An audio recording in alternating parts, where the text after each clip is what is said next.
Good evening, everyone. It is 6:01 on Thursday, October 5th, and I would like to call this regular meeting of the Board of Education to order and ask that everyone please rise for the Pledge of Allegiance.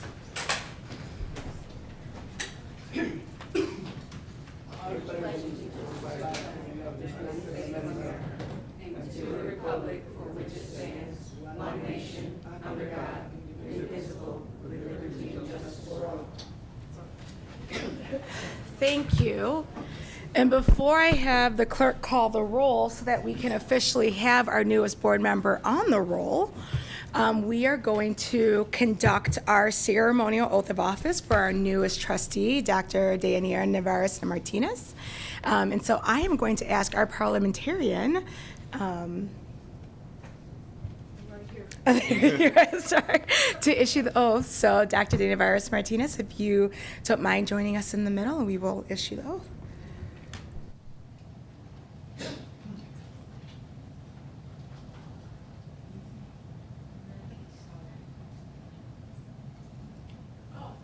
And Dr. Navarez-Martinez, you're welcome to invite your family or anyone else you would like to join you.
All right, welcome to all of, oh yes, Dr. Rodriguez. Thank you. I think that usually we take a picture, but I prefer yeah. to wait until we have the whole board. Oh, yes. Then we have the whole board and everything, then we have the picture and welcome with this picture to this table. Thank you. I did see that Ron was there getting pictures, so we'll probably get some for a news feed somewhere, and then we'll take an official new board picture once all of our members are here. Thank you so much. Now that procedural ceremony is out of the way, I will ask the clerk to please call the roll.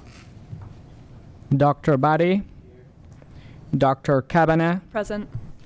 Mrs. Littlegy, Mr. Lopez, Present. Mrs. Moore, Present. Dr. Navarez-Martinez, Dr. Rodriguez, Present. Ms. Williams, Mrs. Willis. Present.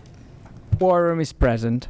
Thank you. And Trustee Lilgy did let me know that she would be absent this evening, so we will continue with 8 members. First item would be additions to the agenda, for which we have none. Next would be public comment on agenda items. Alex, do we have any public comment on agenda items? Both non-agenda right now? Okay. That brings us on to our presentations. Oh, did you want to do that now? I'm sorry, Ms. Wheeler, just a moment. I'm going to offer a point of privilege to Trustee Lopez for just a moment. Thank you very much, President Willis.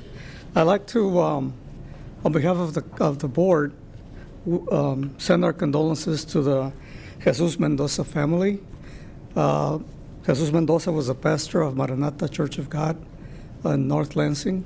He passed away late last week, and today was the celebration of life for him. So he was a well-known person in the community, besides being pastor of Maranatha, very well respected. And so I ask for a moment of silence on this.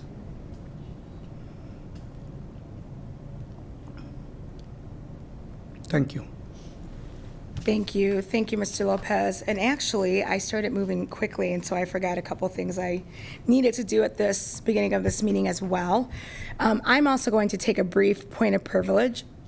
I got to make a statement of apology to a leader of one of our union groups.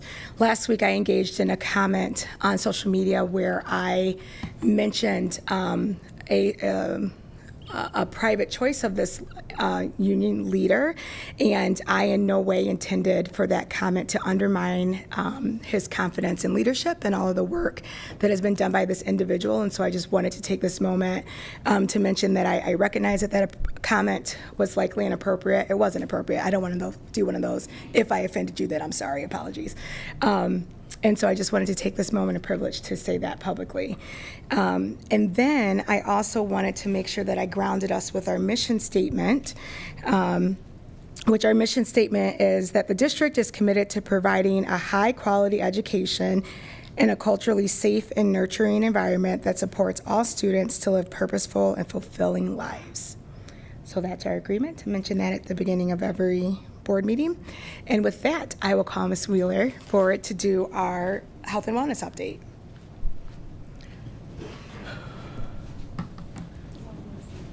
Thank you, and thank you for inviting me back again this month.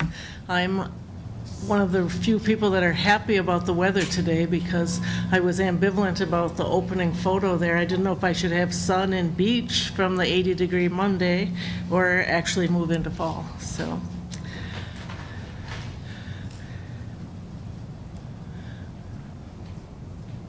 Well, as expected, we saw an increase in COVID during September with 172 cases reported district-wide.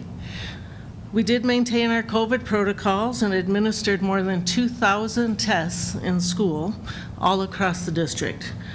We had one outbreak which was reported in September with 44 cases at Post Oak during the month. We provided an immediate and effective response and support for Post Oak and have seen 0 cases in the last 7 days. Staff members Sorry, accounted. Dr. Wheeler, could you define outbreak? What is the school's definition as well as the kind of definition of the state? Yeah, and actually at 44 cases at Post Oak, we far exceed the definition of an outbreak, which the state requires only 3 cases that can be demonstrated to be connected to each other. So that would be a close contact in a classroom, and then within a few days, that close contact becomes positive. So not all of those cases at Post Oak would have been connected that way. Some were cases that were just, they were family, friends outside of school, but there were enough connections in school that it would be labeled an outbreak.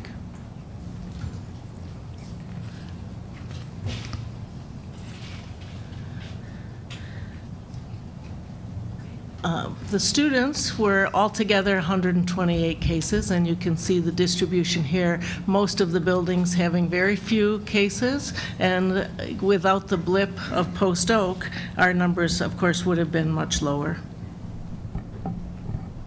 This is entirely what we expected for September and is much better than last September. So it's still moving in a very positive direction. On to more positive news. This week, we're pleased to report that the Mileage Club will be returning to the district with a new sponsor. MSU Health and Sports Medicine Division has joined and partnered with the Fitness Finders Group to return the Mileage Club to the district. Previously, this was underwritten and supported by Sparrow Hospital, but in the changes that have occurred with Sparrow over the last year, this is something that Michigan State University has joined in with us. This, of course, is a walking and fitness program. It's been around for a long time in the district, grades pre-K through 8.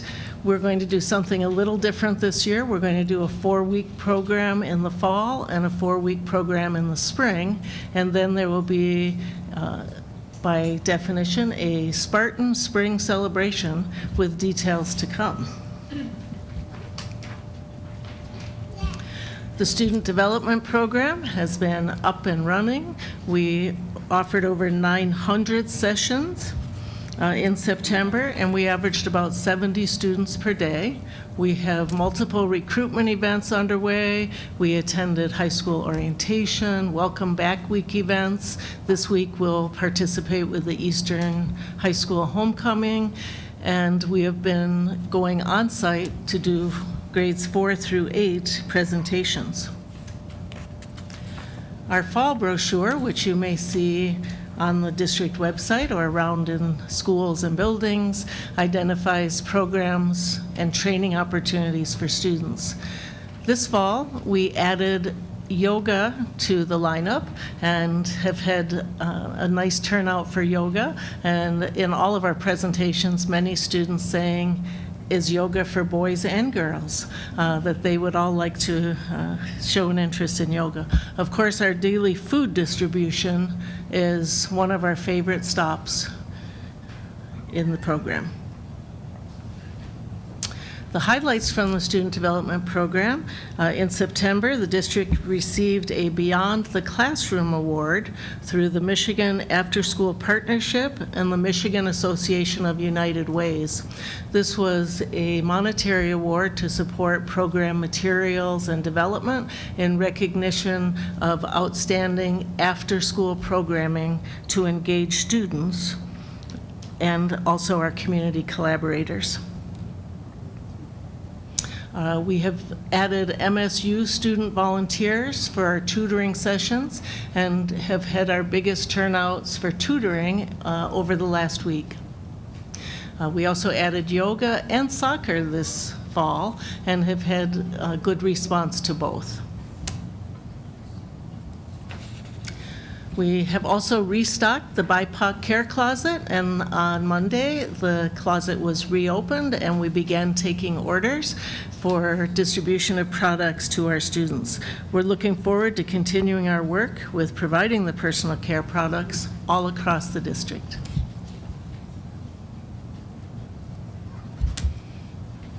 Thank you very much. Dr. Rodriguez. Thank you very much for the presentation. All these programs, how they work with the programs that are already there in the buildings, or are replacing the programs in the buildings, is adding to the programs in the buildings? I think we have more than these programs in the buildings, is that correct? Yes, remembering the Student Development Program is doing two things. We're helping with the athletic teams and the athletic department that already exist so we can improve skills, improve training, so when they're ready to join the team, they'll be coming from a much stronger, better place. And then the other part we do with the program is inviting students who would not identify themselves as an athlete, but they're interested in health and wellness and getting faster, stronger, and maybe then joining up to one of the school teams. So they do not replace the school athletic department programs, but we support and are addition to.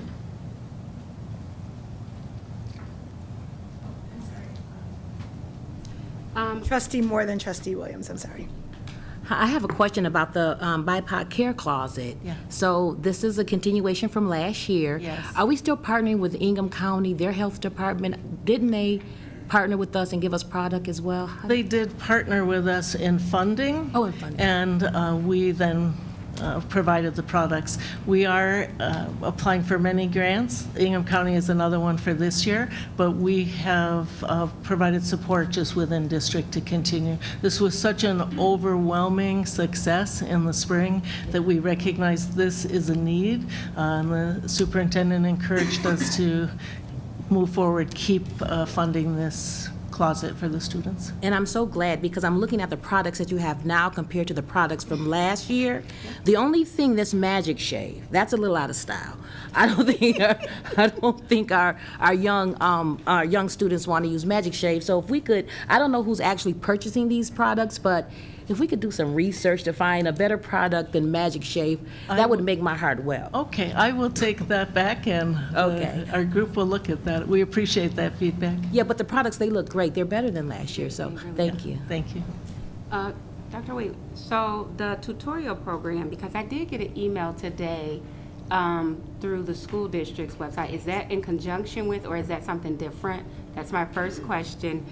And my second question is, have we thought about opening up the BIPOC closet to the families in general? So not just the students, but if the families need them for stuff as well? Yeah, that's a really good question, and we have thought a lot about that.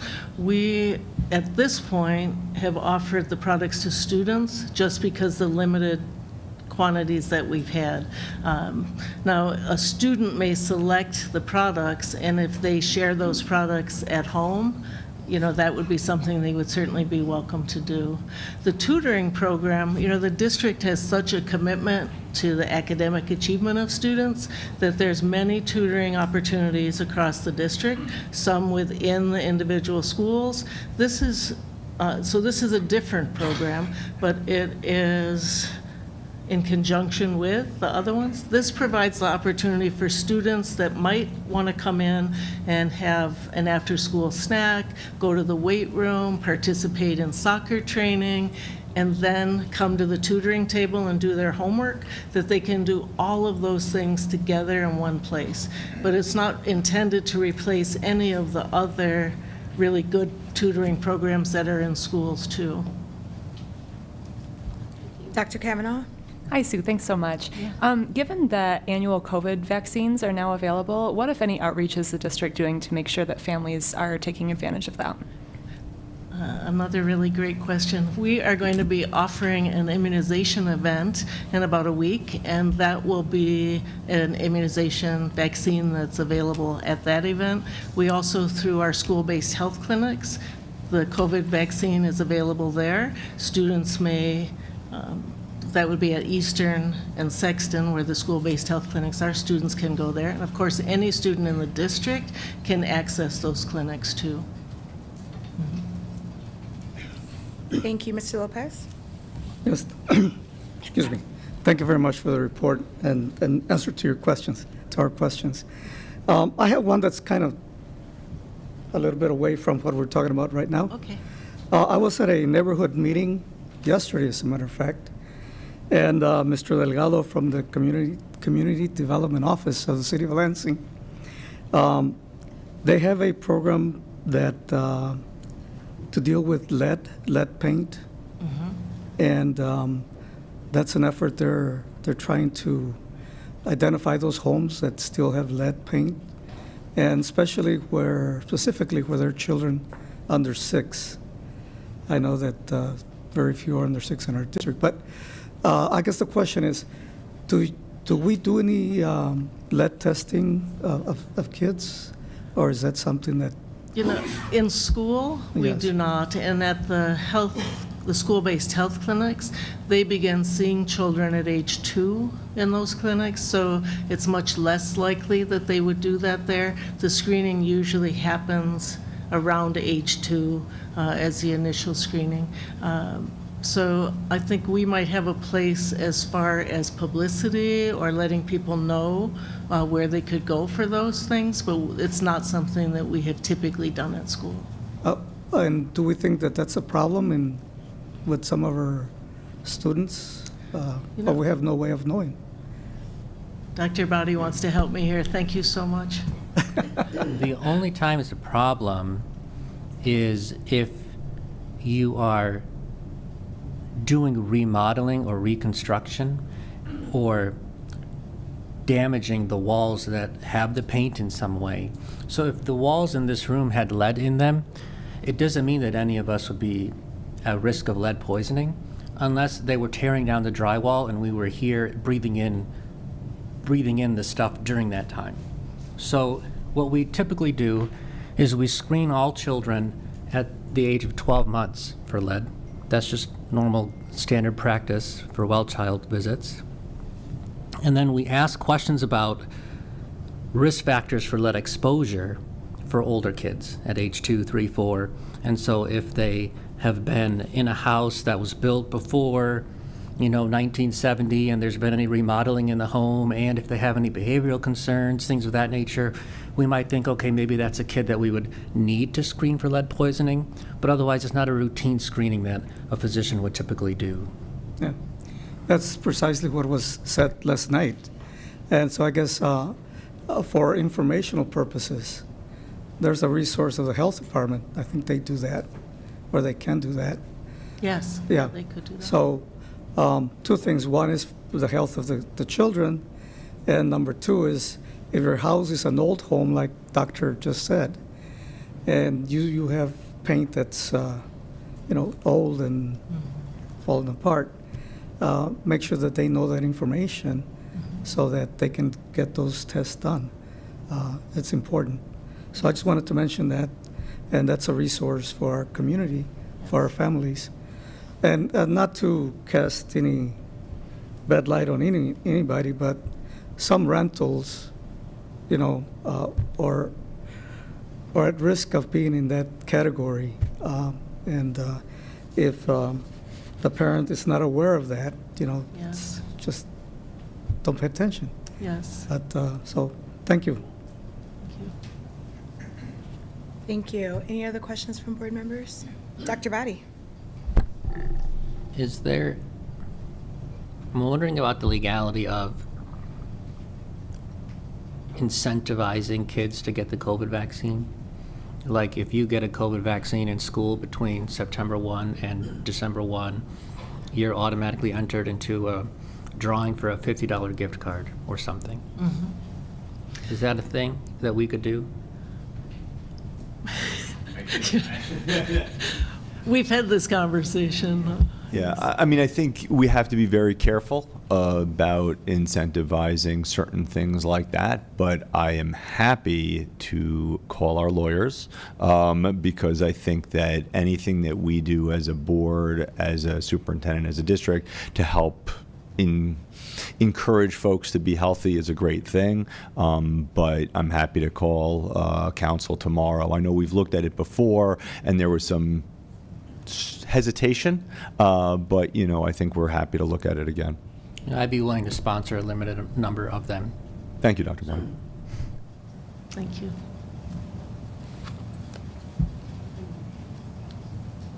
Thank you. Any other questions from board members? All right, seeing none, then we'll move on to our next agenda item, which this evening is the superintendent's report. Great. All right. Good evening, everyone. It is now 6:24, safely within the evening. As always, when I first got here, we knew that transportation was always was very, very difficult. Things have gotten a lot better, but over the last couple of weeks, we're starting to see a couple more of those cracks in the surface. So my promise to the community has always been, until we solve that problem, I'll give you the numbers. We have now 2,400 families have gas cards, which is one of the high water marks I think we've had so far. 988 students on CATA, and then 3,328 on Dean, which is, of course, our bus service. We have 376 folks that are still on the request line, but just please remember that those are folks that asked for the busing after the deadline. We still, of course, want to support all of our families, but these numbers are for families that asked well after the deadline, and currently we have 76 folks on the wait list. A lot of those are trying to find the appropriate spot or route. Sometimes we have families that are living very far away from the schools, and so it's difficult to get on the appropriate busing. But the 2,400 gas cards and the 988 CATA really shows you how the district has been able to, in just kind of 2 years, move a substantial number of our children onto something that's a little bit easier to control. So we want to say that. I'll also say that for those of you who are Michiganders, Yesterday was Count Day. Many of you have probably heard of Count Day, and you think of Count Day. Lots of school districts focus on Count Day, but I want to be very clear that the belief in this district is every day is Count Day. What that means is that every day is a day that a child should be coming to school. When I got here, one of the first things we did was, actually even before I was officially announced or officially took the job, we set one of our goals to have 90% daily attendance as a district. It's a reach, but it shows the commitment that this district has, because we know that if a child is in the school, that's going to be a lot better. But attendance is difficult, and when we focus on attendance, we know we can move things. So yesterday might have been Count Day, but we as a district treat every day as Count Day. And one of the nice things about this year is that because we treat every day as Count Day, the kind of mad dash sometimes during the week of Count Day or the month of Count Day is going to be a lot less, because it's been something we've been focusing on really day one. Now, it is way too early to know our numbers. Just to remind everybody that what happens is there's a snapshot on the Wednesday, the first Wednesday of October, of all the kids that are enrolled in the district and all the kids that show up. And then over the course of the next 30 days, you have to make sure that the folks, the students, are present in school. It's a little bit more complicated than that. If you're a high school student, you have to not only be present, but you have to be present in every class. If you're an ECSE student, you actually have to be present in every day, meaning that one of the Mondays, one of the Tuesdays, et cetera, during the count window, you have to be there. But again, that's why the numbers are a little bit hard to tell you the day after count. But I will say it is looking quite good. We'll have much better numbers, I'd say, in about 3 weeks. But for all intents and purposes, it does look like that we will be above what we budgeted, which is pretty great. And we might actually be higher than we were last year, which would be, we think, the first time in about 3 decades to actually increase enrollment in the district, except for the 1 year where COVID took out about 1,000 kids from the district and then brought back a couple of hundred. The idea that our enrollment might actually be up after almost 3 decades of free fall is really indicative of the programs I think that we're offering, the systems that we've put into place, and what, again, I had always said since the beginning, that, you know, parents vote with their feet, and, you know, we're never going to be perfect. We're always going to make mistakes. There's going to be individual issues for parents, for kids, but as a whole, if we are, you know, above where we were last year, that means 97, 98, 9,900 families and students are putting their faith in us. Hopefully it is certainly well done for that. Other than that, you know, we're now in our second full month of October. We are well into the way of instruction. And if you've been reading some of the newsletters, I do again want to really reiterate that the focus this year is on instruction. Your students should be doing grade level work. You should be moving the appropriate speed with the accepted curriculum. As parents, please make sure that you have communication with your schools. The only way that we're going to be able to move this district for our students is to make sure that the instruction is not only appropriate, but is the not only state standards, but is actually moving in an appropriate manner. One of the sad truths about this district has been, and this has been for the last really 30 to 40 years, is that we're not moving at the pace we should be with our students and their proficiency rates. That the more that we make sure that we're holding ourselves accountable to moving those students forward, the better. Certainly not a knock on the teachers or the district, but just knowing the facts that we have to really move our kids forward using state standards, using the approved curriculum, so that we can actually serve the students better. There's not much that I want to go into now. I do want to say it is nice to see all the people in the audience, regardless of what you're going to say. One of the nice things about a school district is that it's a public forum. When I sat on the New York City School Board, we only met once a month. This district meets 3 times a month, which is, I guess, even more democracy. And we certainly look forward to and welcome your comments. That being said, we do have a it's a whole other instructional issue, is actually a did you know, which some of the members in the audience actually might be in. Did not know that, but that'll be actually fun. And so, Jenna, if you've got the video, let's play it. Thanks, Ben. Sure. Earlier this week, Impression 5 hosted the first annual Construction Science Expo. And we had a whole bunch of students that got to go out and participate in some really cool activities.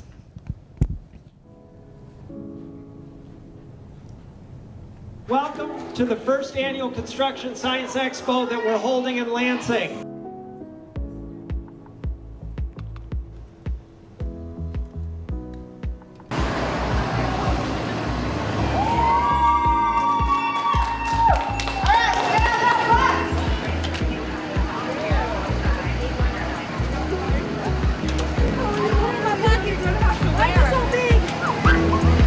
Outside, we have a lot of skilled trades. Get your hands dirty. Bringing it to Lansing, we're excited to be able to offer this opportunity across the state and to hopefully get more kids and individuals interested in not only skilled trades, but also in the engineering sector. We need to have students behind the computers designing the bridges, the roads, the buildings.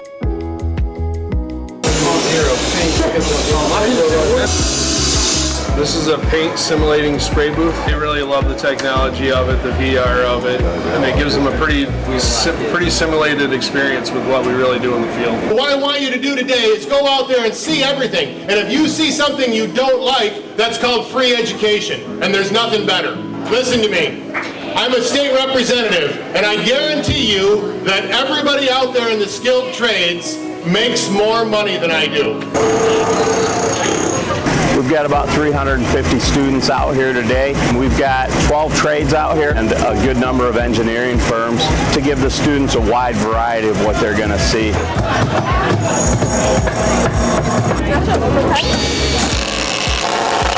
It's our first time coming to Lansing with this type of event. So Construction Science Expo, combining engineering with the actual construction trade. I know some of the schools that are coming through, we actually work with to make sure that their career technical education, CTE facilities get what they need from the trade. This is so important because when you're working from seniors all the way down to kindergartners, you can't give enough exposure to these opportunities that are blending the related training instruction with a hands-on OJT. So today we're doing that. We're doing hands-on, blended with related training. We've partnered with the Science Center here. You've got the engineers that are inside. You've got all the trades that are out here from the professional side. Super important. So you're working with all of our signatory employers across the state in this great opportunity to build Michigan. Couldn't be more excited today. This is it right here. Northern side of Michigan. I think we have a meeting for our governor. Hi, you guys.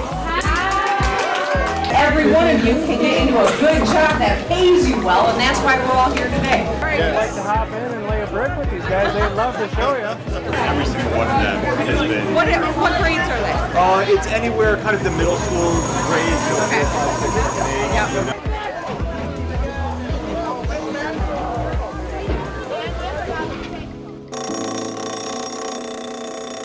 What'd you think? Yeah? Is that fun?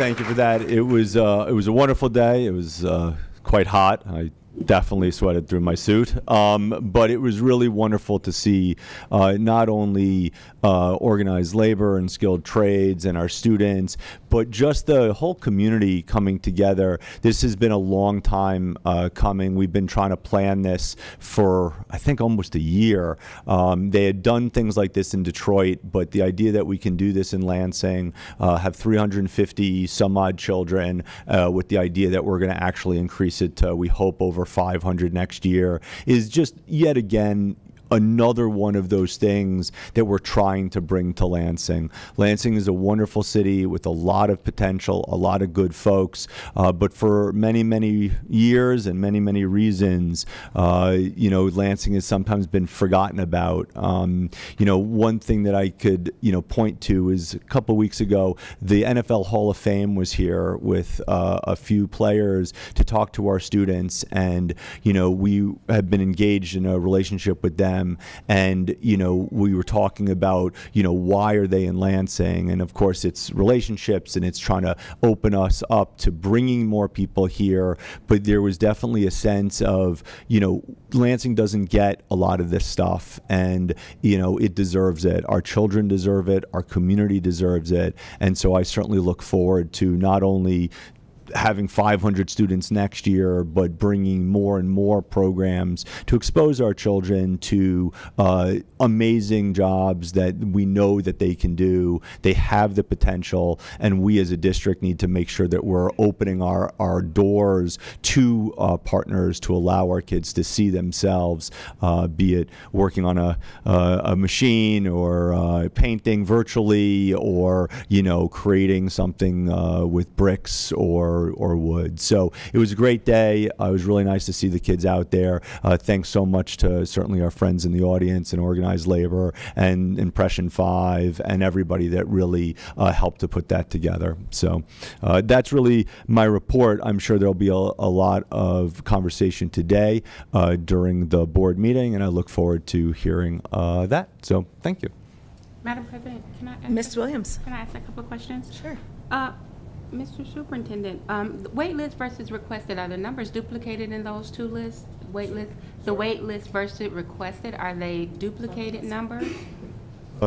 No. So the request list is the folks that have kind of put their name in after the deadline, and we're kind of working through that. Then if we can get you on a route, then you're one of the routed folks. If you can't be routed at the kind of immediacy, then you'd be put on the wait list line. So it's kind of two separate ideas. But what happens and what has been happening is we've been getting students enrolling in the district even yesterday. And so that child would be part of the request line. And then if a child has kind of been on it for a while and we're unable to get them on the on a bus, or we're working on that, they would then be in the wait list line.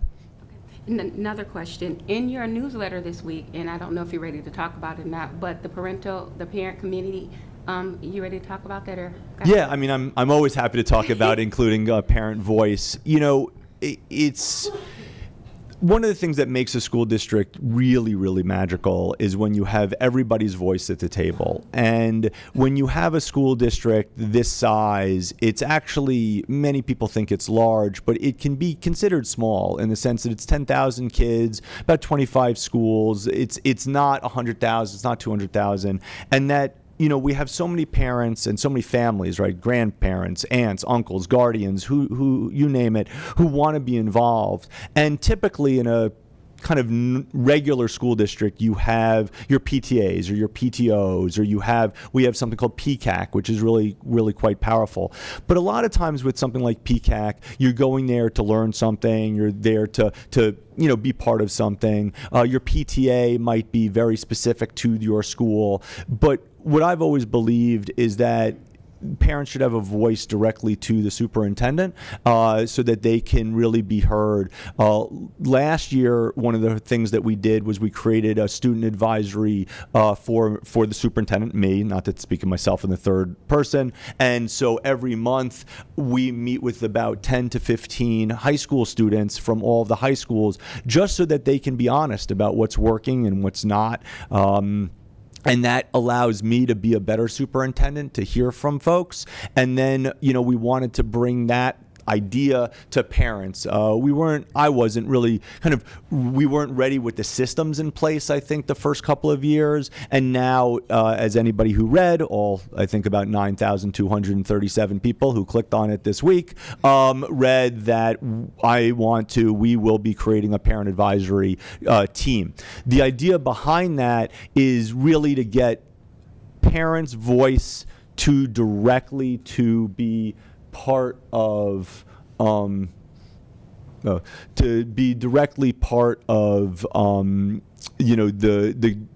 voice with me, and then of course with senior leadership. What we're going to be doing is sending out an email to all families across the district asking if you want to be a part of it. The request will be that you're able to meet once a month. It'll be after work. I want to make sure that we're trying to be accessible. One of the things that I'm waiting on is seeing if we can have childcare. We will definitely feed you. We really want to make sure that this is open. But I also don't want it to be too big. We certainly want to have representation at every school, but I'm not going to force everybody to sign up. We would like to see really just a kind of a diversity of parents, different ages, different grades, different schools, and that way we'll be able to get a real voice. So please be on the lookout. It's going to be an email. You'll probably be asked a couple of questions, you're the family member of, and we really do want you to be a family member who's on the emergency card. If you're the grandmother of somebody, that is awesome, but if you're not the kind of direct guardian of the family, we're really trying to make sure that the voices of the folks that are the direct, kind of the direct line to the children. So I think we're going to be able to send it out in about a week to 2 weeks, with the idea that our first meeting would be before Thanksgiving, and then it would be every month thereafter. It'll probably be held here, and again, once a month after school, probably 6 to 8, with food, and we're looking at a way to possibly get childcare as well. I'm really looking forward to this. This is something I've been wanting to do really since I got here. We've got the student one, and now hopefully we're going to get the parent one up and running quite soon. So thank you for asking that, Trustee Williams, and look forward to sitting those committees soon. Thank you. Other questions from board members? I just want to say I always really appreciate that we are continuing to do the Did You Knows and highlighting the great things that are happening in the district. As you mentioned, Superintendent Schuldiner, sometimes folks don't know or they make assumptions about things that are or are not happening, so I'm glad that we do those. Quick question, I just want to make sure I have the proper understanding of this for families when they apply for busing. If they already have a route that goes in their area, it's a little bit easier to get those students on a route as opposed to if we're having to reconfigure new stops. Is that correct? Absolutely. Okay. I just wanted to confirm that. I know, circumstances change during the school year, people's availability to get their children to and from school change, and so I don't want folks to think that we're not diligently trying to get them routed, even if they applied after the deadline. So. Yeah, absolutely. And if you've been following my numbers, not that anybody should, it's relatively boring, but that number has been fluctuating a lot. And the reason why is that every week we try to put more and more people on routes, but then every week more and more families are asking for buses. And just again, to remind everybody, any family member, or any family, not all family members, any family is eligible to get a gas card. That we can process very, very quickly. And any family is eligible to have their student get a CATA card. I appreciate that if you have a third grader, you are probably not asking for a CATA card, but it's yours if you want to. And so those we can process very, very quickly. But what will happen sometimes is a family will say, I want to be on the bus, but in the meantime, can I have a gas card? And we say, absolutely, sure, have your gas card. And then when and if a route kind of opens up, you're able to then get on the bus. We will, in fact, ask for the gas card back, or we will shut it down. You don't get both. But the idea is that that's why that number fluctuates, and we are trying very hard to route kids as quickly as possible. Thank you. Any other questions from board members? All right, seeing none, I will move us on to our routine matters and old business. First up this evening is our committee report from our Facilities Committee, Mr. Lopez. Thank you, Madam President. At our meeting of October 4th, yesterday, we discussed items related to the Mount Hope new build bid recommendations, the Kavanaugh and Cumberland AC pre-purchase recommendations. We also had a report from the First Solar technical briefing and Energy Logics. That was information, and we have all of that is in your packet. And we have some recommended actions. So in terms of bid recommendations, the first two in your packet are for Cumberland, and this is Kavanaugh and Cumberland. This is for equipment purchase of electrical equipment. And the other one is for mechanical equipment. This equipment will come in later on this year, and then a bid will be put out for the installation of that equipment. Okay? The next recommendations are for Mount Hope. Contract for paving. It's recommended that McKerney Asphalt and Sealing be awarded the bid for $179,676. Item work category 24, painting and wall covering. Recommended bidder is RNC Paint System in an amount of $233,232. For plumbing and heating, recommended vendors Professional Thermal Systems is $4.3 million. The next item is food service equipment. And this recommended Great Lakes West LLC and the amount of $386,223. With those numbers, and that went up, and we're coming down at a $400,000 underestimated cost. That's assuming that we'll be there. It means that that's just the estimate. And so that it's good news, but there's also a caveat that every contract has like a 10% kind of, cushion. But it's $400,000 thereabouts under budget, estimated budget. But there's also your solar energy letter of intent that is in your package. And this is with Interlogic Networks Incorporated, who are working with the district, BWL, and other associated companies to bring to Lansing School District solar energy. And that will be placed in our buildings or on the side of our buildings. But they were here maybe 2 meetings ago, and they gave you a rundown. So this was only an update. So the information still remains basically the same. Looking better. I mean, I shouldn't say the same. It looks better, a little more detail. And that is also in your packet. If you have any questions, you can let Superintendent know, and he can give you more advice. President Willis was at the meeting. President, do you have any additions to this? Just a couple of things to highlight. The bids in our package today for Cumberland and Kavanaugh are pre-purchase equipment bids. I just wanted to highlight that because the team has wisely process that if we go in ahead and purchase the materials now, then they're ready to go, so we don't run into any supply chain issues when we need to start getting into do our work, especially when it's time sensitive because it's happening over the summer. So we can't have a 90-day delay in the middle of summer. Summer's only 90 days, right? So I just wanted to highlight that, and then just to note that the actual work of installation will be bid out as a separate bid for us to come in the future.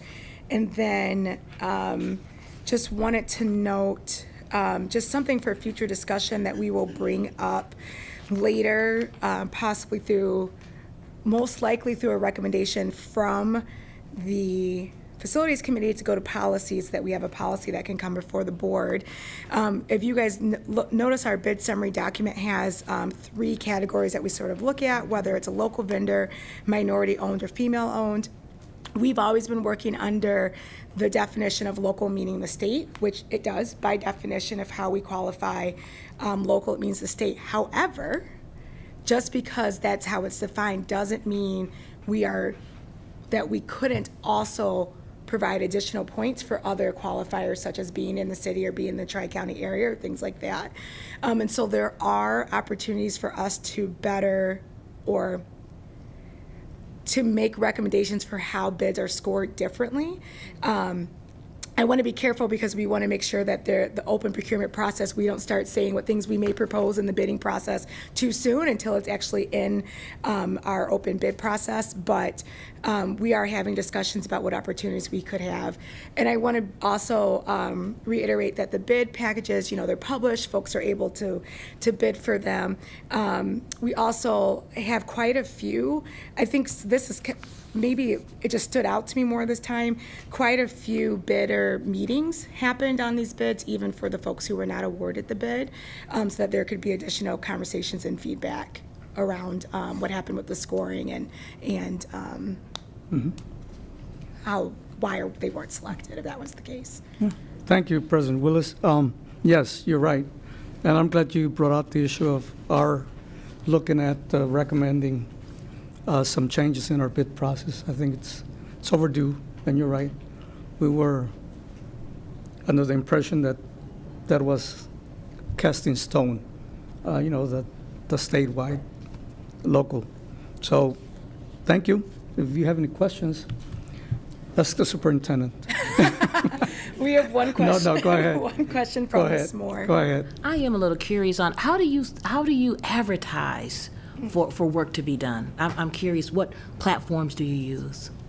Well, the office has a list of vendors on each of the categories, and I think there's also some places like that have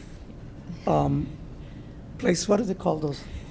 Help me out. Yep, they're like bid sites, so we publish everything that people are registered to get information through. We go through the Lansing State Journal, so there's several different places that we post these out that go far and wide. Yeah. I'm just curious, how can we obtain a diverse group? Because we never have female-owned, and I'm curious because I know they're out there. So I'm just curious, what's okay, you just shared some of the sites, but how do you update those sites? Do you just keep going to the regular sites all the time, or do you kind of search out? I guess I'm getting in the weeds a little bit, right? Am I getting in the weeds? I'm just curious. No. Look, it's a great question, and one of the things that we have to do, of course, is follow certain laws and guidelines about how you make it public, but that doesn't mean that we can't cast a wider net. And I think that what we've been trying to do of late is really making sure that folks know about it. And what's nice is if you look in your bid packages, many of our bids have come in with 5, 6, 7, even 8 people. That we haven't had lately, and so we think that really is that. Now, your conversation about women-owned construction, I think, is a larger conversation about the field, and certainly our hope is that our wonderful female students in our CTE program will help to create their own female-led programs. But I will say one of the reasons why we've been very happy with the work of GreenLink, of course, moving towards diverse contracts and bids, is that they are, in fact, a majority-owned of color and female organization. So I appreciate you saying that. I look forward to the 9th grader in the CTE Lansing Tech making their own program and their own company and make it female-owned. So. Just a point of information, RNC is a female-owned company. Yeah. Okay, thank you. Any other questions for the Facilities Committee? Dr. Lopez, is that RNC, is that Rosalind, Rachel, and Kavanaugh? Is that what it is? No, I'm kidding. No, Madam President, can I have a point of privilege? I just want to go back and say to the superintendent, thank you for listening to the parents' voice. I don't know if I said this. I just want to make sure I did cover that, to make sure that the parents know that you are considering them in everything we do. Thank you. Thank you, Ms. Williams. If there's no more additional questions for Mr. Lopez, I am going to turn it over to Ms. Moore for the personnel report. All righty. Included in your packet this evening is our personal report for approval. I'd like to highlight we have 26 resignations / retired. Well, actually, only 2 retirements. 13 teachers are in that pool of resignations. We have 43 new hires, non-teachers. I want to also highlight we have 21 new hire teachers in our packet and 2 individuals that are tenured. I also want to go back to the retiree and thank them for their years of service here, 34 years serving in the Lansing School District, and then we have a individual that's retiring after 2 years.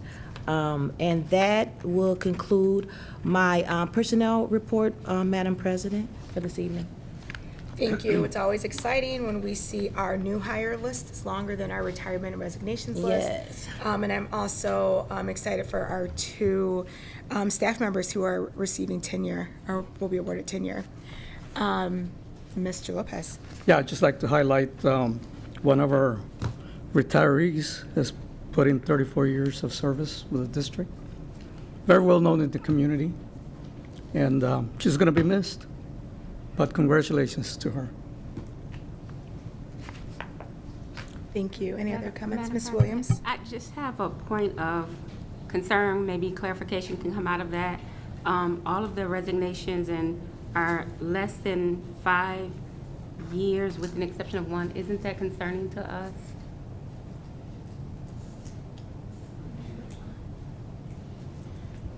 I mean, I would say that certainly it is concerning if it was based on not wanting to work with us. But I think a lot of times what you see in the teaching profession or in education is that you get in and it might not be what you wanted or what you thought it was.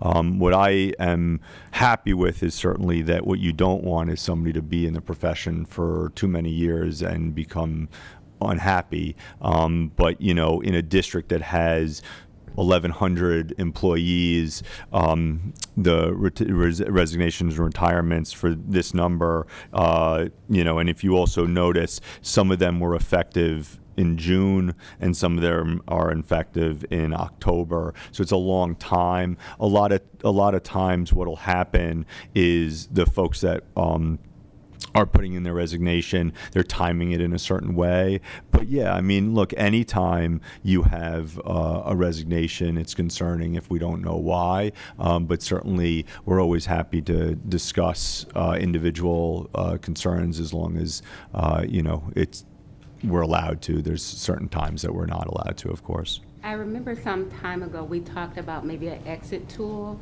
have we created that? Or we've had an exit tool for years. We do have exit interviews. Certainly, if the board would like to see them, we're always happy to show them to you.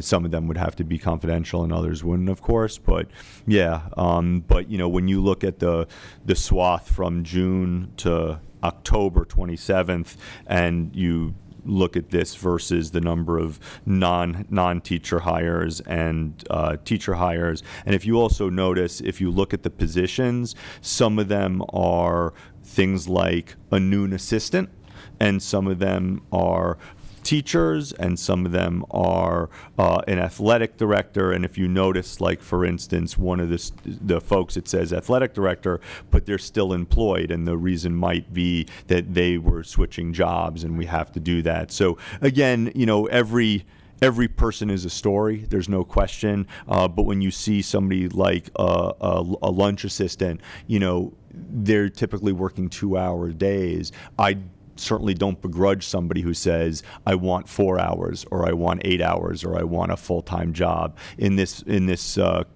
economic world, if somebody has the opportunity to get more than 2 hours a day, I think that's probably a good thing for them and their families. Dr. Rodriguez? Thank you.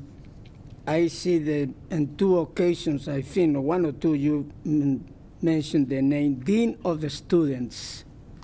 Dean of the Students. What is Dean of the Students? Sure. So you are discussing that from the new hires? Yes. Yeah. So, one of the things that's been fascinating to me in the, 2 years and 3 months and 5 days that I've been here, but who's counting, is that our schools don't necessarily have as many supports for the children as they need. When you look at a school budget and you look at how you're funding the school, you say, okay, well, we've got, let's say, 50 kids in the 2nd grade, 2 teachers. You've got, 70 kids in the 4th grade, 3 teachers. But what this district owes to the kids and what they owe to the families is more than just the teacher in the room. The teacher in the room is incredible and important, and as we all know, is usually the single most important person in that child's life in that school when it comes to things like student success.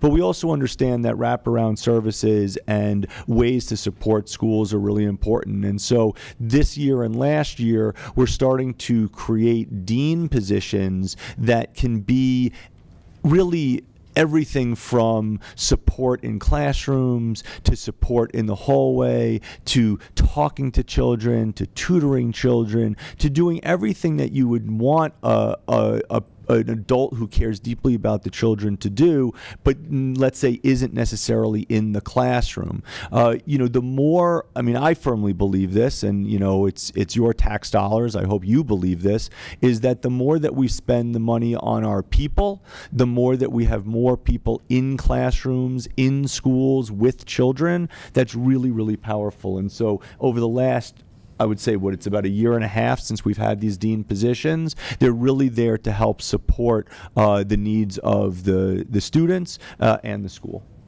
And what is the criteria?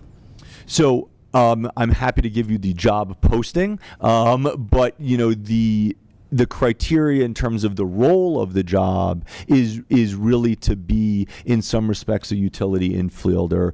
They're there to help support the children in their behavior, in their academics, to help all of the facets of the school. Imagine having an educator in the building that isn't have to be in the classroom, but can be in the classroom or can be in the hallway. And this is, again, one of the nice things about school-based budgeting that we've talked about before, is that the principal themselves gets to decide how to spend the money, and it's now giving them greater flexibility to bring in more people to help support the students. But Jess, if you want to kind of talk about your experience with this, that might actually add to it, because you've seen it kind of firsthand. We actually have a dean in the audience tonight from one of our schools. I think the dean role is great because it's a huge support to our principals and to our teachers and to our students and staff. I think you actually described that really well. It is a person who, in a lot of ways, can be a jack of all trades because they are there for the students to support them in really every way. They're a huge support, especially with students who might need some extra time, whether it be out of class to find out what's happening, kind of restoratively with students and creating supports for them. So in a lot of our middle years programs, we started with them, with the dean of students, and we have several now across the school district. And our principals, when they've talked to us and when we went to school-based budgeting, really found true value in those positions. So they've been very helpful at our schools. President, I don't deny the needs for helping the students. Call it whatever you want to call. As much support we give to the students, better. inside the classroom, outside of the classroom, the families and all that. I think the board should be knowing what schools are receiving these services right now. Now, if the money comes from the buildings, fine. But even the money comes from the building, the money is coming from the board, the education. You distribute the money the way you want it, but still the board is the one who decided the money, where to go. Then my point of view on that, it's okay to open support for the students in any way that the superintendent and the board see it. My point is we should be notified all this before this coming to this. And I don't remember that I was notified 100% about that position. I mean, I'm certainly happy to tell the board of every different role and responsibility of the faculty. This was something that we brought up about a year and a half ago, and have been doing it since. I'm sorry if you were not part of those conversations, but it's definitely been something we've been doing for well over a year, and you know, it seems to be doing very well. And one of the things that Jessica just pointed out, which I think is really fascinating, is when we've now given the power of the purse to the school, and the principals are able to kind of pick the types of jobs that they want to hire, they are clamoring for dean of students. And so that's been really indicative of the need and the desire and the use of these roles. But again, we're certainly happy to always tell the board about any sort of role that we have in the district. For my clarification, because you guys have been talking about it for a while, so is it the same? Is it replacing or the same as, what is it, the SSA? So that's different. And then after that, can you answer what a guest teacher is? Oh, sure. So, you know, to jog everybody's memory, so for a long time, way before I got here, there was a decision by the school district to create SSSs, which are these kind of school support specialists. Their idea has always been to support with kind of behavioral. It was pretty clear. With a dean, it's a little bit different. It's a little bit more as Jessica said, kind of a jack of all trades. The SSS really primarily was about supporting students' behavior, supporting students' emotional, you know, that kind of stuff. The dean is a little bit more of able to push in, push out, be with children, all of that. A guest teacher, that is a completely different role. What that is that, and again, this happened way before I got here, so I can't take credit for it, is that the district recognized that, let's say Everett's got about 1,100, 1,200 students. It's got a bunch of teachers. You're probably going to have one teacher sick one day. Makes sense, right? You have an absence, and so you're going to need a substitute teacher. Rather than have a daily sub, a person who doesn't necessarily know the school or doesn't know the class, the district decided that they would create a kind of a guest teacher who is somebody that would be in the school, kind of running as a substitute, but somebody that is always going to be at Eastern, at Everett, what have you. So then rather than having a person that's coming in and coming out that doesn't have a relationship, we're going to be able to have this kind of more of a full-time person that's assigned. And we have found that to be really powerful because, you know you're going to have absences throughout the day and throughout the year, throughout the week, what have you. But if you know that there's a person who you always is going to be there, they can make relationships with the families, with the kids, et cetera, et cetera. So an SSS was really a role to support the behavioral. I think they were required to have a social work degree or some sort of behavioral background. The dean is much more of a kind of jack of all trades, Jill of all trades. Why I said utility infielder, non-gendered, is that they're there to push in, push out, support kids, support teachers. And then the guest teacher is really that person that is brought in to help support a school in the need of a substitute, a vacancy, things like that. So I don't know, Jess or Christina, if you want to add to that, but I would just say that our guest teachers do attend all of our professional development. If they're within their first 3 years, they have a mentor teacher, and so they're very much really active in the day-to-day life of the school, and they also receive all the supports and trainings that our teachers do as well. President. Just a moment. I will yield back to Dr. Rodriguez because I'm not sure if you were done with your comment. I just want to comment one more time, that's it. Okay, well then I'm going to go to Dr. Navarez-Martinez and I'll come back to you. Okay, thank you. So you mentioned that we have a exit tool, and I'm wondering have we done like a systemic analysis of them? Like, do we do it every year, or kind of to see if there's patterns that we could better support our staff to retain them? Yeah, no, it's a great question, and it's actually something that we've been working on. When I got here, it was a little bit clunky, let's say, and so yeah, we have a tool that we use. Again, you can't force anybody to fill it out, but we certainly try to give it to folks. We do analyze the responses. I'm certainly happy to put some sort of report together for the board. I'm glad that you're asking. It's something that's kind of never come up. It's something we use internally, but perhaps when we do a kind of broader human resources presentation, we can give some some analysis of that. Absolutely. Yeah.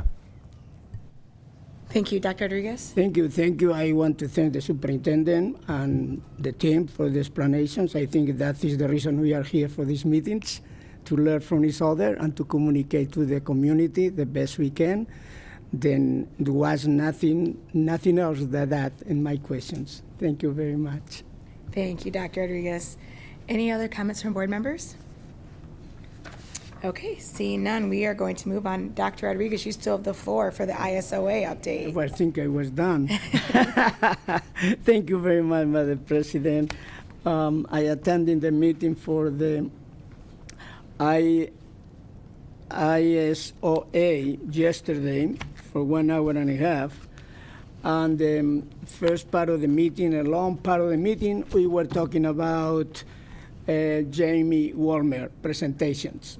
I am not going to say anything now about him, but I will, at the end of this meeting today, I will, because I attended 2 conferences with him, one in Holt and the other one in Michigan State University. We talked for the first half about how good presentation he did and all the things that I will talk later.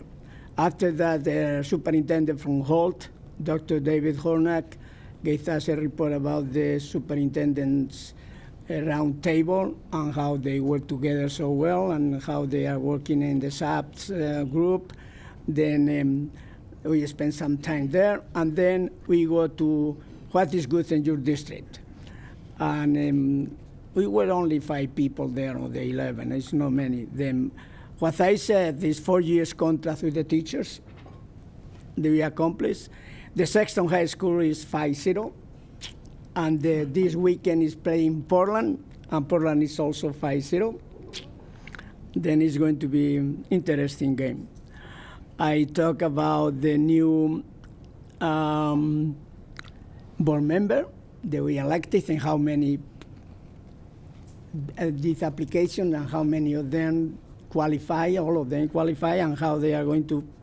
And that relate, I told them, that show how this district and the community are together, what we were talking about a few minutes ago, how this and the community, and I will talk about that later a little bit more. And finally, I talk about the Hispanic Heritage Month that we celebrate in the Lansing School District. And there are 2 ceremonies that I attend. The Hispanic Heritage Month is connection or in collaboration of the city of Lansing. But these celebrations made me to remember what this board had the courage to pass about multicultural initiative. It's much better to have everybody involved than just to have a group. Then we had a great dream in front of us about cultural initiative. But I don't want to be a dream. I want to be a reality. And I hope that we can have it in the next 2 or 3 years. Thank you, Madam President. Thank you, Dr. Rodriguez. Next this evening, we are going to move on to our consent agenda approval. The consent agenda this evening includes the approval of the September 21st regular meeting minutes and receipt and approval of the personnel report. May I have a motion? Madam President, I Ms. move that the Williams? Board of Education approves the consent agenda as presented with the approval of the 9/21/23 regular board minutes and the received and approved personnel report. Thank you. It's been moved by Ms. Williams, supported by Second. Dr. Kavanaugh. All those in favor signify by saying aye. Aye. Opposed, same sign. Motion passes 8-0. Next, we are on to our action items this evening, which, the first action item we have is to update the contract for our superintendent. As you guys recall, a couple of meetings ago, we adopted an amendment for the superintendent's contract, and at the time, we did not have the language in the contract, the language in front of us regarding the sick time and annual time rollover. And after discussion with our attorneys and teams, they thought it was going to be cleaner if we got that approval in writing. So that's why this motion is before us today. It doesn't change anything. It just is having us approve it on the record so we have it in writing. Dr. Rodriguez. Madam President, I move that the Board of Education approve the contract amendment for the superintendent as presented. Thank you. It's been moved by Dr. Rodriguez and supported by Ms. Williams. Are there any other questions or comments? Madam President. Dr. Rodriguez. Thank you. I want to congratulate the board and the superintendent for this agreement. I think that is very important, and how we work together. As much we work together is the better for the community and for the students. Thank you. Then I am very pleased that we had you and we continue working together. All right, thank you, Dr. Rodriguez. Any other questions or comments? May I have a roll call vote, please? Dr. Body, Dr. Kavanaugh, Yes. Mrs. Lilji, Mr. Lopez, Mrs. Moore, Yes. Dr. Nevares Martinez, Yes. Dr. Rodriguez, Ms. Williams, Mrs. Willis. Yes. Thank you. That motion passes 8-0. Okay, next we have our new business and our discussion items. So our new business this evening are the consideration of our bid recommendations. We can adopt these all as a packet, or we can parcel them out. I just need a motion so we can act. Madam President, Mr. Lopez. I move that the Board of Education approve contract, contract amendment for the, no, not that, he did that one. Just did that. Yeah. That's already gone by. Now that we approve the bids as presented. The bid recommendations as presented. It's been moved by moved by Mr. Lopez, supported by Trustee Moore. Questions, comments from board members? Ms. Williams? I'm going to ask us to have a presentation, and then we'll adopt that. Thank you. Questions, comments? No? Okay, all those in favor of adopting the bid recommendations as presented signify by saying aye. Aye. Opposed, same sign. Motion passes 8-0. Next, we are on to our solar energy letter of intent. I'm going to ask Ms. Tokar to give us a little bit more information about that this evening. Good evening, everyone. As it was mentioned earlier, a couple of board meetings ago, we had our solar team here to give a little bit of a presentation. We're continuing to move forward and researching what are the best ways to adopt solar at some of our land operations, some of our schools. So this letter of intent is just it is what it says it is, our letter of intent to continue moving forward with the company Enerlogics. And GreenLink, if you recall, is the team that was here presenting for us a couple of weeks ago. So this is just our intent to continue moving forward with the project, researching what the best rate of return, all of the other things that come with solar. This is just that next step, and we'll continue to have updates that will come through and additional board presentations in the future. Thank you, Mr. Lopez. Yes, and I think just an added information is that for them to apply for funding as well, we need to have this letter of intent in place. Yep, thank you for that. It was just released that in order for us to apply for some of the funding that comes back from investing in solar, we have a very short time frame, and we have to show that we are actually moving forward with the process to present that to the government. In order to leave that window open for us Correct. to continue to explore. And again, as Ms. Tokar mentioned, and I'm going to reiterate, this doesn't lock us into moving forward with any project. This just allows us to keep partnering and getting more information about what the potential benefits could be. Ms. Williams? I'm sorry, is that better? During the process of us researching and doing this, are we utilizing some of our students at the CTE program to do this as well? That's a great question. We haven't yet. And I say yet because part of moving into solar, along with several other things, including forestry, is that we're looking to adopt students that work with us through our WIOA youth program and also through the CTE programs to have them venture into these different things. What we really want to do is have student ambassadors that learn all about solar, green energy, and everything, and take responsibility and ownership and what that means. So yes, that is part of the process as we continue to move forward. We're at the very, very early stages right now, so not yet, but that's to come. You're welcome. Any other questions for Ms. Tokart? No? Okay. Moving on to our secretary's report and announcements. Oh, excuse me. We don't have to vote on this, do we? I was going to make. Oh, we do? Oh.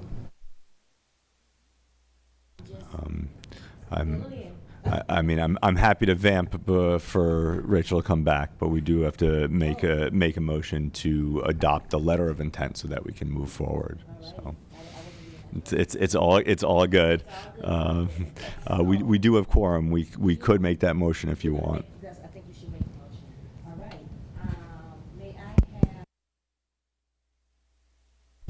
Madam Chair, I move that we adopt and sign the letter of intent. I second. Thank you so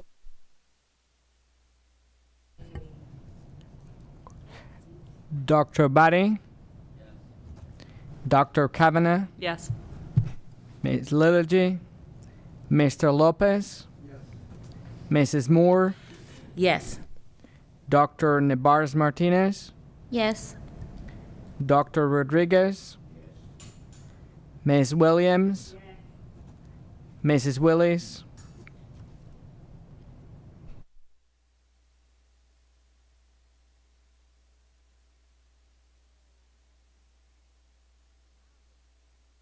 Wonderful. I didn't have my mic on. Okay, now, Dr. Rodriguez. Thank you, Madam President. Thank you. The Lansing School District is hiring. The upcoming job fairs are October 10th from 11 a.m. to 2 p.m. and October 26th from 11 a.m. to 2 p.m. Location, Michigan Works, and 2110 South Cedar Street. What we said today, Lansing School District is celebrating with everybody the Hispanic Heritage Month for September 15 to October 15. Nomination window for 2024-25 Michigan Teacher of the Year is officially open. If you didn't nominate somebody yet, you can nominate a teacher until October 16. Free on-site flu shots. Dr. Halley Professional Development and Leadership Center, Monday, October 16, 2023, from 11 to 6 p.m. Next board meetings, October 12, Information Study Session meeting. October 19, regular board meeting, and November 2nd, regular board meeting. That's the report of this humble secretary. Thank you so much, Dr. Rodriguez. Any questions on our report from Secretary and announcements? It's weird for us to be back in the swing of things and have so many things on our agenda and calendar coming back, but thank you. Next on our agenda this evening are public comment on non-agenda items. We do have several members registered for public comment. If you're not familiar with procedure of public comment, we invite you to join us at the podium. You have 3 minutes to address the board. The board does not typically respond to public comment. However, if you have a direct concern, we will, depending on what happens, I will ask a member of the administration team to connect with you, if you don't mind waiting after the meeting. Okay, so first person this evening is Eric Walcott.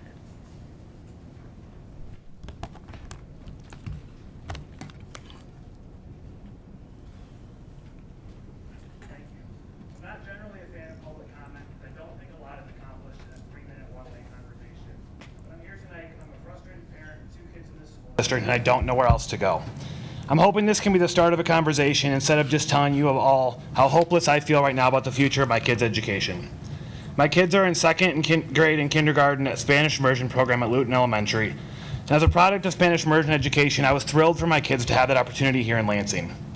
For most of the first 2 years we were here, things were pretty good. Leadership at the school created a welcoming environment, kept parents in the loop, and I was confident my kids were getting a quality learning environment. Since then, most of those things have gone away. Last year, Mr. G was put on leave and then retired with far too little communication from the school district. I know there are details that can't be shared publicly, but when something like that happens, parents need to be kept in the loop, to be told there's a plan, and to believe that their kids are receiving the support they deserve. The lack of communication continued to the start of this year. What felt like a school with stability and a clear vision a year ago seems like so much less. When we showed up to the open house in August to meet teachers, I hardly recognized any of the returning teachers from last year. That kind of turnover doesn't usually happen in a school that supports its teachers and students. Last week we found out that one of our kids' teachers was leaving. I know her commitment to the kids in their school, and I'm confident that she would not be leaving if she felt like the school and the district was properly supporting Luton's students and teachers. Since then, the only communication was in reply to me reaching out to the principal, and even that offered no real update. With a teacher leaving, someone should be communicating to parents to make sure we are confident the school has a plan for what's next for our kids. My kid's teacher is leaving, and I'm terrified about what comes next because I've seen an overuse of long-term substitutes rather than hiring permanent teachers, and I've seen non-Spanish speaking teachers hired into a Spanish immersion program. I hope that it's pretty obvious that hiring teachers who don't speak Spanish into an immersion program is not a best practice. It's hard not to look at what's going on at Luton and not wonder if this district is committed to the success of this program. I hope that's not the case. I can only speak from what I'm experiencing as a parent and a member of the Luton community, but it's tough not to wonder. What feels worst of all as a parent is feeling powerless to fix this. So many other things in my kids' lives I can fix or make better, but this isn't one of those things. So I have to trust that this board and the district leadership are making the right choices to support the teachers, students, and families of this school. I don't want to have to drop my kids off at school hoping today isn't the day another teacher leaves, or go into another summer with no idea what the future holds for my kids' school. I want to continue to be excited to send my kids to Luton, to a Spanish immersion school, knowing that they and their teachers are receiving the support they deserve, knowing that there's a commitment to following evidence-based models of immersion learning. So I hope that this can be the beginning of a conversation rather than just the end of my 3 minutes, because I believe, and I think you all believe, that the teachers, students, and families of Luton Elementary deserve better than what's happening right now. Thank you. Thank you. Next, I would like to invite Katura Boyer to the podium. Katura, I'm sorry. It's okay. It's okay. Good evening. Wait, don't start my time yet because I want to make a point. The game this weekend for Sexton is Eaton Rapids, and it's at Eaton Rapids. Next week is Portland, and that's the big one, all right? So I'm gonna ask my time to be started over for that. I just want clarification on that, all right? We show up this week and next week, all right? But we are undefeated. All right, so I am coming as a parent. It has been mentioned to me, around me, and even here tonight about parents being invested. It has been said to me by several upper administrators that we, the Lansing School District, are accountable to parents. The unfortunate part is I'm starting to lose faith in that statement because it seems to be simply a sentence that is constantly used to appease parents, as information is not shared with us, the parents, but with our children and students, which I find highly inappropriate. For instance, case in point, my daughter is a part of the volleyball team at Sexton. There was a situation there. There appeared or seems to have been an investigation of some type. I understand you can't share all of the details, but understand how alarming it is for me as a parent to learn from my child that a coach was removed, and then said coach was then brought back, and nothing has been communicated to me as a parent. That's alarming for me, and I think it would be alarming for you too if it was your child who was relaying these messages to you. And also, I know the student development program, it had been going on in the pilot years. You had a trusted colleague in Dr. Hogan who was trusted in the community, who was helping to spearhead that, and then all of a sudden he disappears and no communication on what's going on. Hence, for myself personally, I'm starting to lose trust because it seems like decisions are being made, and again, like the parent before me said, information is not being shared. But yet, consistently, I am told we are accountable to parents, as well as this, as the renovations for Mount Hope and Sexton. I know Sexton last year was a big cheer. Yay, Sexton got money for renovations. What is happening? Mount Hope, I was asked to be a part of the team for reconstruction, and at first we were getting invited as parents to come and be a part of those meetings, and then that communication stops. And then next thing I know, now we're here tonight and I'm hearing, hey, there's bids for a rebuild. And it was said to me in the beginning, part of the reason why you're being invited is because we want parent input. Again, I'm beginning to lose trust in what is being said to me as a parent, because we're saying we want parents involved, but yet we're not involving parents. My questions, because I would like clarification. Is the board accountable to parents? That needs to be answered. If you are, where is the accountability? Where are the relationships being developed with and between parents and the board? How, and tonight, of course, it is, again, alarming that a board member did not know positions are being made. Dean of Students, of course, is a charter school term because my kids went to charter school. So, again, just a little bit of alarming information that I keep hearing that I am really hoping that you don't say we're gonna fix with mouths only, but with action. I appreciate your time. Thank you, Ms. Boyer. Now I'd like to invite Tom Arthur.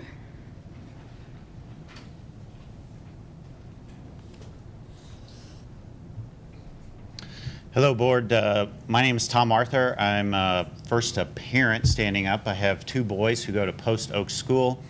They also attended Mount Hope last year. I'm the pastor at Sycamore Creek Church. I just share that for information only. I'm not speaking on behalf of my church. I had a question for the superintendent when you were talking about the wait list, and I just was wondering about the racial breakdown of that wait list and whether whatever the policies are that are in place for all of the different strategies you're using to get kids to school aren't having a negative impact on a particular group of kids as predicted by race. So that was my first question, but also I guess I should say as well, another connection point I've had to the district is that my wife was the secretary at Mount Hope last year, and she's also right now a sub at different points with different schools. So I've seen the front lines, or I've been on the front lines of seeing things. And when I've described my experience in the schools, what I've described sort of in shorthand is all of the racial inequities or structural inequities in our culture and in our world come to bear on our schools. I saw that especially last year in a way that particularly harm, I think, those who are most vulnerable, that being especially the black boys and girls, but also Hispanic boys and girls. And I'm also representing here tonight, I'm part of the Lansing People's Assembly, and I know there's been a letter that has been shared with the school board, and I would encourage you to take that letter, the spirit and heart of that letter, seriously, And I believe there's an invitation in that letter to join us at our next Lansing People's Assembly meeting. And I would love to continue the conversation at that time. So I am appreciative of all that you do. Being somebody who works with volunteers and runs a fairly significant multi-building institution in Lansing, I know how complicated it is. And I know that these issues are really important to you. So thank you very much. Next, I would like to invite Pastor Sean Holland.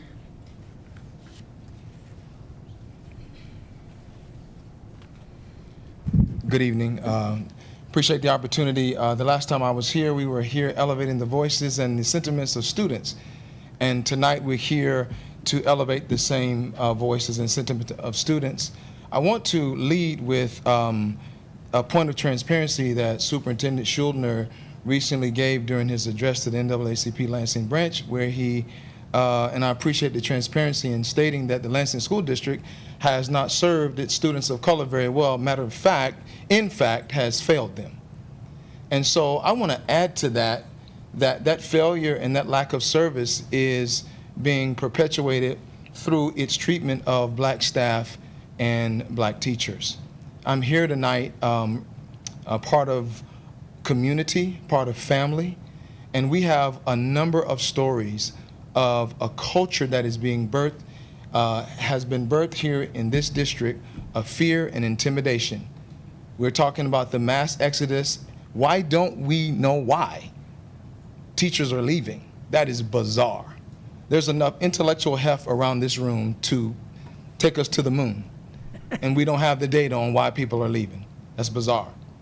We have evidence and stories of teachers not receiving an exit interview. How's that possible if that's a policy? And so when we look at the racial dynamics in this district, and going back to the May report of 2022, 4,500 black students roughly, and 2,500 over a period of time were suspended. And so we know that we have a powder keg moment in this district. And the letter was drafted that you all received by various members in the community and organizations. And we're demanding accountability from this board to this district and to the parents and to this community. We have a problem, and we've reached a new point at this point. We have teachers that are ready and excited to teach. And so why the intimidation? Why some of them feel that they've been forced out? And so again, we're here. I'm a pastor. And so we stand and we lift up their voices. So how do we have all of these guest teachers when we have teachers who have been forced out, who've been forced to resign? And let's get into it. Let's get the data. Let's find out who's who. And so why can't we find teachers of color and retain teachers of color, since students of color make up the preponderance of the student body? So we wanted to come tonight to elevate this and to say that we will no longer sit by quietly. Our students are not being served. And so we talked about the strategy to build, having students enter school successfully, but also leaving, preparing them for college and for the workforce. We had this conversation about a year ago, and nothing has happened. And now we are hearing that we're at a whole new place. And might I remind all of us that we as a community and a state established that racism is a public health crisis in this community.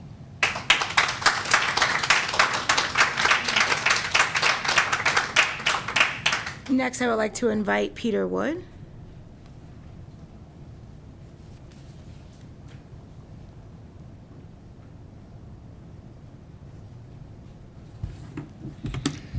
Hello, board. This is my first time to come to a board meeting. I'm very glad to be hearing and meeting with all of you. I'm a former teacher myself. I taught high school for 20 years. I'm also a clinical social worker and worked in that field for 30 years. So I'm really invested in and interested in what goes on in schools.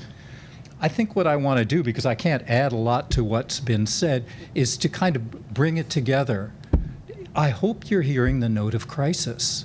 I hope you're hearing that people are concerned that there's a feeling of chaos, uncertainty, and lack of communication. And I think they're wanting to bring it to you because they're supposing that you can do something about this.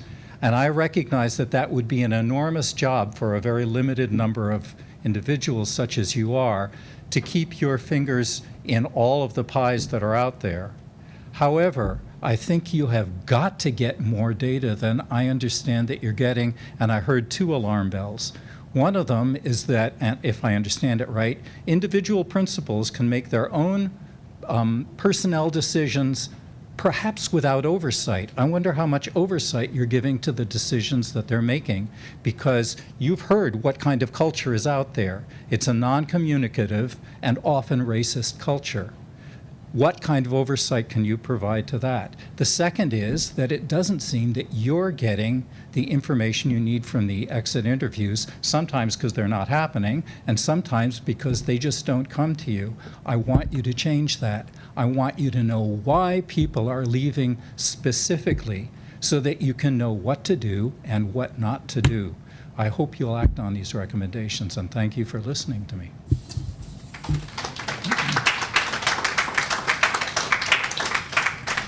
Our final speaker this evening will be Mr. Claude Haugen.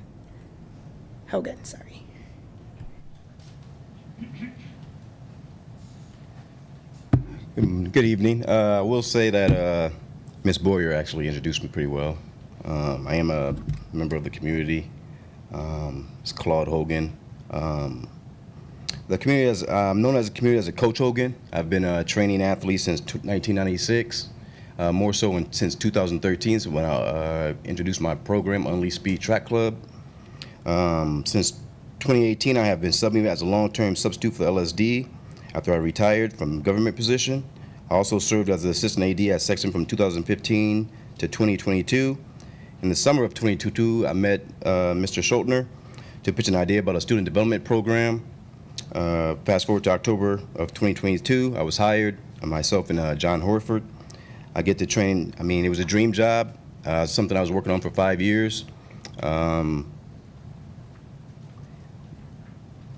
Yeah, I was hired to as a dream job. I get to train an entire district to give them an opportunity to gain discipline, accountability, things that kid needed in this district, and also just to increase the gray matter in their brain. Right, we know what sports does for athletes and what it does for people. Gives them better cognition. I apologize. Increased gray matter for the cognition focuses on all the things that sport development can provide a young mind. There was an early issue with John Horford telling a Gardner assistant principal that he could bring his out-of-district child into the program. I had questioned this because we agreed no one from another district would be able to enter into this program. It went unresolved. Actually, it stemmed on till I left. But the true issue came when I went into Sue Willer's office, and she introduced me to the nurse in the office as the adult foster child for ADD. Weeks that followed, I was taken aback by what she said, first of all. But the weeks that followed, I talked to some folks. Ben was one of them.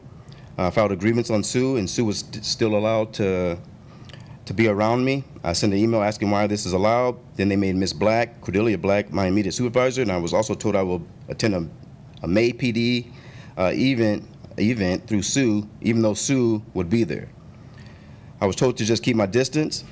The grievance results concluded, and 2 to 3 days later, I was asked for my keys, laptop, and asked to leave and grab my personal items. I was on paid administrative leave. I felt coerced and was given no indication of why I was put on leave or the length of a meeting. I was never given an exit interview.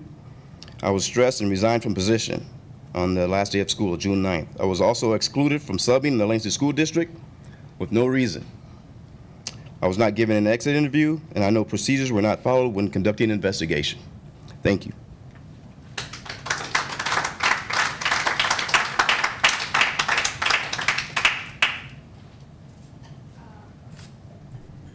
Are there any other comments from Dr. Rodriguez?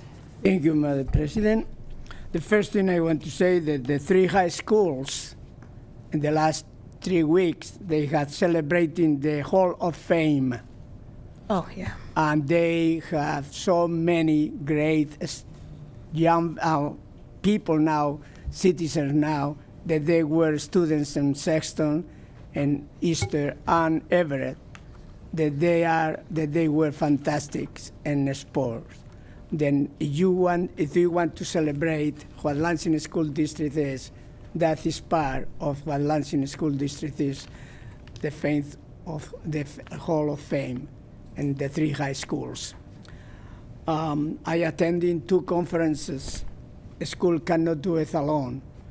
And what we are talking today, you are telling us we need you, and we think we are coming to in front of the podium mean that this board and the superintendent is open to the ideas of the community.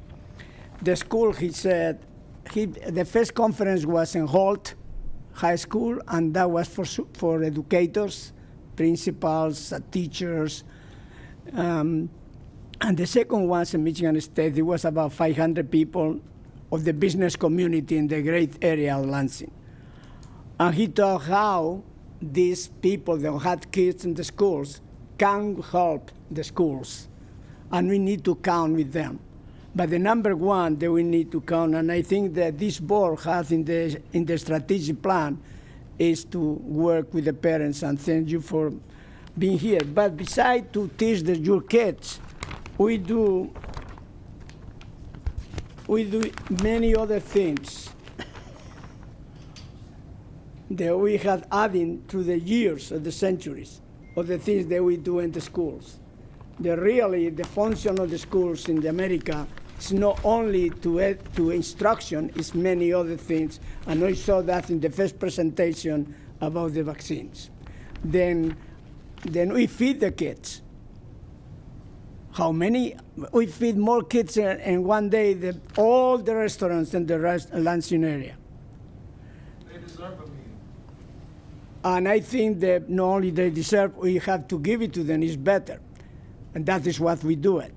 But at the same time, we had to say that we had to start saying good things about your district, about your school, about everything that's going on in Lansing School District. And you proved that to us, and we thank you for that. When we are building new building, when we are doing new things in the schools, it's because you support us. Thank you very much, and I think that working together, we will be dreaming and doing great things. Thank you, Madam President. Thank you. Any other comments from board members this evening? Madam President, Ms. if I Williams? may. The second annual Day of Empowerment, Purpose and Vision for Young Men ages 13 to 18 will be December 2nd with one of our board babies as a featured speaker, being Tyrese. But there's going to be success and leadership skills, meeting celebrity guests. There will be players from MSU, some that are alumni, youth rap sessions, a big PlayStation 5 giveaway, and some other things. So you'll probably hear me talking about this from now until the event, but I think, we want to have things out there for all of our children, but this is drawn just for young men, and I would love to see them. It's Dream Warriors and transformational leadership. Also, thank all of you parents tonight. We hear you, we appreciate you. We are a village, so a village has to grow, shift, and pivot. We have learning pains, just like giving birth and a baby in a village. So we hear you, we're taking note. It's everybody's learning and accepting what needs to go. We grow together, so let's all continue to work together as parents, as a village, as a community, because we only get stronger. So thank you all for being here tonight, and thank you, board, for just being open to receive everything we have to hear, as well as the leadership team. So thank you all.